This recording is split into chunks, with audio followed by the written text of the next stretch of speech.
Okey korang, kita ada LV Corset. Yang ini ada 2 unit dengan kita.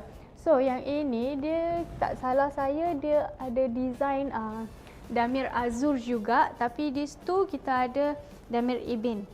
Yang ini condition dia masih lagi like new, cantik. Tengok stiker pun still lagi intact. Tak tahulah dia pernah pakai ke tak. Tapi adalah kesan used tu sikit. Ada ni stain, but overall condition masih lagi like new. Yang ini dia ada juga dengan shoulder strap, so you boleh pakai as a shoulder bag ataupun top handle bag. Okay, this one harga kita nak let go cuma RM6,500 sahaja korang. Okay, walaupun ada 2 unit tapi harga yang berbeza. So nasib korang lah. Kalau korang nak dapatkan harga lagi baloi, boleh cepat-cepat pergi profile kita, tengok promo code apa you all dapat dekat bio kita and DM kita bersama screenshot bag. So cepat-cepat DM kita.